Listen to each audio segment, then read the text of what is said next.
Hi കൂട്ടുകാരെ, എല്ലാവർക്കും നമസ്കാരം. ഇന്നത്തെ വീഡിയോയിലേക്ക് ഏവർക്കും സ്വാഗതം. ഇന്ന് ഞാൻ വന്നിരിക്കുന്നത് ഏതാണ്ടാണ് അടിപൊളി മീൻ കിട്ടിയിട്ടുണ്ട്. ഇത് നല്ല വളർത്തു മീനാണ് കേട്ടോ. കുളത്തിൽ ഇതാണ്ട് അനാബസും ഉണ്ട്, സിലോപ്പിയും ഉണ്ട്. അനാബസിനെ കുറിച്ച് അറിയാമല്ലോ, നമ്മുടെ മരം കയറുന്ന മത്സ്യം എന്നൊക്കെയാണ് അറിയപ്പെടുന്നത്. നമ്മുടെ ഈ ആറ്റിലും തോട്ടിലും ഒക്കെ ഈ കൈതക്കോര ഇനത്തിൽപ്പെട്ട മീനുണ്ടല്ലോ, അതുമായിട്ട് സാദൃശ്യമുള്ള മീനാണ് അനാബസ്. അപ്പോൾ അതുകൊണ്ട് അതുപോലെ സിലോപ്പിയും കിട്ടിയിട്ടുണ്ട്. നമുക്ക് എന്ത് ചെയ്യാം, ഇവർ നന്നായിട്ട് ഫ്രൈ ചെയ്തിട്ട് വരാവേ. അപ്പോൾ നമുക്ക് അടുത്ത വീഡിയോയിലേക്ക് പോകാം. അപ്പോൾ ഈ വീഡിയോ കാണുന്നതോടൊപ്പം തന്നെ എല്ലാവരും എന്താ ചെയ്യണം, ഒന്ന് ഷെയർ ചെയ്യുകയും സബ്സ്ക്രൈബ് ചെയ്യുകയും വേണം. അപ്പോൾ നമുക്ക് നേരെ വീഡിയോയിലേക്ക് പോകാം. ഇത് നമ്മുടെ ഇന്നൊക്കെ കണ്ടായിരുന്നല്ലോ, നമ്മൾ മീൻ വളർത്തിയ കുളമാണ്. പക്ഷെ ഇപ്പോൾ ഇത് മീൻ കിടപ്പിയല്ല, ഇത് അപ്പുറത്തെ ടാങ്കിലും മീൻ കിടപ്പുണ്ട്. അപ്പോൾ ഇന്ന് നമ്മളിത് പിന്നെ ചേട്ടൻ്റെ ഒരു ഫ്രണ്ടിൻ്റെ വീട്ടിൽ അവർ പിടിച്ചപ്പോൾ നമുക്ക് തന്നതാണ്. ഇന്ന് നമ്മുടെ ഏറ്റവും പ്രിയപ്പെട്ട 2 വിരുന്നുകാർ വരുന്നുണ്ട്. അപ്പോൾ അവർക്കിത് വരുന്നവർക്ക് ഈ വളർത്തുമീനൊക്കെ ഭയങ്കര ഇഷ്ടമുള്ള കൂട്ടത്തിലാണ്. അപ്പം അത് നമുക്കൊന്ന് ഫ്രൈ ചെയ്ത് അവർക്ക് കൊടുക്കാൻ വേണ്ടിയിട്ടാണ്.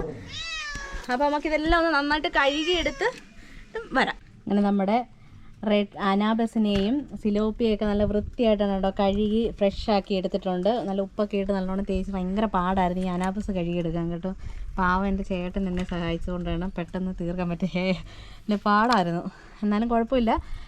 പിന്നെ അതുകൊണ്ട് എല്ലാം നല്ല വൃത്തിയാക്കി എടുത്തിട്ടുണ്ട്. ഇനി നമുക്ക് എന്ത് ചെയ്യണമെന്ന് അറിയുമ്പോൾ ഇതെല്ലാം ഒന്ന് വലിയ ഇതൊക്കെ എല്ലാം ഒന്ന് കട്ട് ചെയ്തിട്ടേ നമുക്കിനി ഒന്ന് നടുക്കൂടെ ഒന്ന് വരയണം. വരഞ്ഞിട്ട് നമുക്ക് നമ്മുടെ മസാലക്കൂട്ടൊക്കെ ഒന്ന് ചേർത്ത് നമുക്കൊരു അരമണിക്കൂർ ഒന്ന് വെക്കണം. നമുക്ക് അത് ചെയ്യാം. അതിന് മീനെല്ലാം ചെറിയ പീസാക്കി വരഞ്ഞെടുത്തിട്ടുണ്ട്. ഇനി ഇതിലേക്ക് നമുക്ക് ആവശ്യത്തിന് ഇതിന് വേണ്ടുന്ന മസാലപ്പൊടികൾ ചേർക്കാം. ആദ്യമേ തന്നെ മുളക് പൊടി, ആവശ്യത്തിന് മുളക് പൊടി ഇട്ട് കൊടുക്കാം. അതിന് ശേഷം നമുക്ക് കുരുമുളക് പൊടി,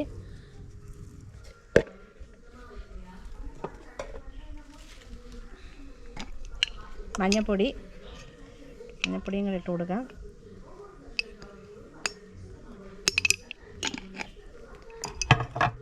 പിന്നെ നമ്മൾ ദാണ്ട് വെളുത്തുള്ളി ഇഞ്ചി, അതിൻ്റെ കൂടെ ഞാൻ ഒരു കൊച്ചുള്ളി, ചെറിയ ഉള്ളി ഒരു 5-6 എണ്ണം എടുത്തിട്ടുണ്ട്. അതുകൂടെ ചതച്ചിട്ടുണ്ട്. അതിൻ്റെ പേസ്റ്റ്,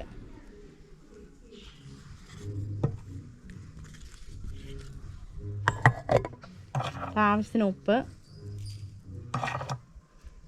ഉപ്പെല്ലാം കൂടെ ചേർത്തിട്ട് കറിവേപ്പിലയും കൂടെ അതിൻ്റെ മണ്ടയിൽ ഇട്ട് കൊടുക്കാം. അതിനുശേഷം എന്ത് വേണമെന്നറിയാമോ, കുറച്ച് വെളിച്ചെണ്ണയും കൂടെ ഒഴിച്ചിട്ട്, ഒരുപാട് ഒഴിക്കണ്ട, കുറച്ച് മാത്രം ഒഴിച്ച് നമുക്കിത് നന്നായിട്ട് ഇളക്കി ഒരു അരമണിക്കൂർ നേരം വെച്ചിരുന്നതിന് ശേഷം മാത്രമേ നമ്മളിത് ഫ്രൈ ചെയ്തെടുക്കത്തുള്ളൂ. ഇത് നമുക്ക് നന്നായിട്ടൊന്ന് മിക്സ് ചെയ്ത് എടുക്കാം. ഈ പിന്നെ നമ്മൾ വരഞ്ഞതിനകത്തെല്ലാം നന്നായിട്ട് അരപ്പ് പറ്റണം. അതുവരെ നമുക്ക് നന്നായിട്ടൊന്ന് ഇളക്കിയെടുക്കാം. എല്ലാത്തിലും നന്നായിട്ട് അരപ്പ് പുരട്ടി റെഡിയാക്കി വെച്ചിട്ടുണ്ട്. ഇനി ഒരു അരമണിക്കൂർ കഴിഞ്ഞിട്ട് നമുക്ക് ഫ്രൈ ചെയ്യാം. അപ്പോൾ നമ്മൾ മീനിന് അരപ്പൊക്കെ പുരട്ടി വെച്ചിട്ട് പോയേക്കുമായിരുന്നു. ഒരു അരമണിക്കൂർ കഴിയട്ടെ എന്ന് പറഞ്ഞു. അരമണിക്കൂറൊന്നും അല്ല കേട്ടോ, 1 മണിക്കൂറിൽ കൂടുതലായിട്ടുണ്ട്. അത്രയും നന്നായിട്ട് ഇതിൻ്റെ അരപ്പൊക്കെ ഇതിനകത്ത് പിടിച്ചിട്ടുണ്ട്. അപ്പോൾ ഇനി നമുക്ക് അടുത്ത് നമുക്ക് ഇതിനെ ഫ്രൈ ചെയ്തങ്ങ് എടുക്കാം. ഞാൻ ഇൻഡക്ഷനിൽ തവ വെച്ചിട്ടുണ്ട്. അത് നന്നായിട്ട് ചൂടാവട്ടെ. ചൂടായിട്ടില്ല, ചൂടായി വരട്ടെ കേട്ടോ. എന്നിട്ട് നമുക്ക് വെളിച്ചെണ്ണ ഒഴിച്ച് പൊരിച്ചെടുക്കാം.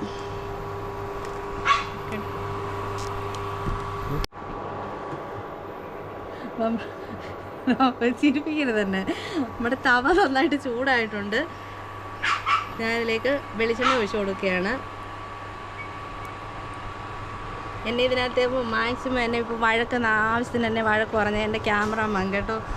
അത് പിന്നെ ചിരിപ്പിക്കാൻ വരുമോ, സോപ്പിടാൻ വീഡിയോ എടുക്കാൻ വേണ്ടിയിട്ട്. എണ്ണ നന്നായിട്ട് ചൂടായിട്ടുണ്ട്. അതിലേക്ക് ഞാൻ നമ്മുടെ മീൻ അങ്ങ് വെച്ച് കൊടുക്കുകയാണ്. ഇത് നമ്മുടെ തവ ചെറുതായതുകൊണ്ടേ നമുക്ക് കുറേശ്ശെ വറുത്ത് കോരാൻ പറ്റത്തുള്ളൂ കേട്ടോ. അപ്പോൾ ഈ 3 എണ്ണം ഒന്ന് ഫ്രൈ ആയി വരട്ടെ. ഞാൻ അപ്പോൾ ഫ്ലെയിം ഒന്ന് കുറച്ച്, അതായത് ഇത് കുറച്ചിടുക കേട്ടോ. കാരണം നമുക്ക് കൂടുതൽ കിടന്നാൽ കരിഞ്ഞു പോത്തേ ഉള്ളൂ. നമുക്ക് നന്നായിട്ട് മുരിഞ്ഞ് ഫുള്ള് വെന്ത് കിട്ടണമല്ലോ. അപ്പോൾ അതൊന്ന് കുറച്ചിടുകയാണ്. അപ്പോൾ അതവിടെ കിടന്നൊന്ന് റെഡിയായി വരട്ടെ. അപ്പോൾ നമുക്ക് ഞാൻ ഈ വഴക്ക് പറഞ്ഞെന്നൊക്കെ പറഞ്ഞാലും എനിക്ക് ഈ വീഡിയോ എടുക്കാൻ ഏറ്റവും നല്ല സപ്പോർട്ട് തരുന്നത് എൻ്റെ ചേട്ടൻ തന്നെയാണ് കേട്ടോ. എല്ലാ കാര്യത്തിനും ആൾ നല്ല സപ്പോർട്ടാണ്. ചേട്ടൻ ആണ് ഈ വീഡിയോയിലെല്ലാം ക്യാമറ പിടിക്കുന്നതുകൊണ്ട് വീഡിയോ വരുന്നില്ലെന്നേ ഉള്ളൂ.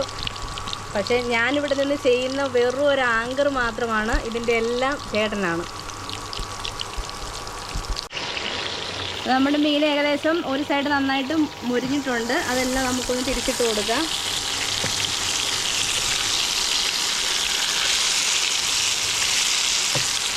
എല്ലാം നന്നായിട്ട് മുരിഞ്ഞിട്ടുണ്ട്. ഇനി ഇത് നമ്മൾ ആദ്യത്തെ ട്രിപ്പിട്ട മീൻ നന്നായിട്ട് ഫ്രൈ ആയിട്ടുണ്ട്. അത് നമുക്കൊന്ന് കോരി മാറ്റിയതിന് ശേഷം ബാക്കിയുള്ളതോടൊന്ന് ചാടി പോകല്ലേ അടച്ചെടുക്കാവേ.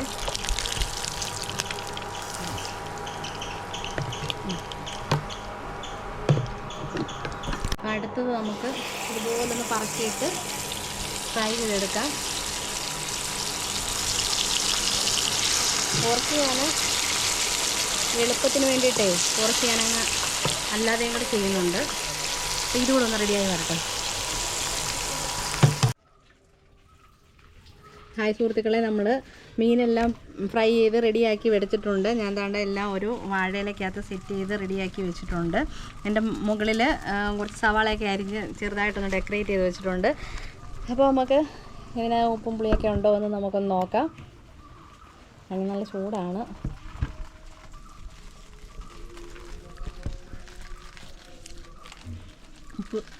ഉപ്പ് എരി എല്ലാം പാകത്തിനുണ്ട്. അപ്പോൾ നമ്മുടെ ഈ വീഡിയോ കാണുന്നതോടൊപ്പം തന്നെ എല്ലാവരും ഒന്ന് ഷെയർ ചെയ്യുകയും സബ്സ്ക്രൈബ് ചെയ്യുകയും ഫോളോ ചെയ്യുകയും വേണം. അടുത്ത വീഡിയോയുമായി നമുക്ക് വീണ്ടും കാണാം.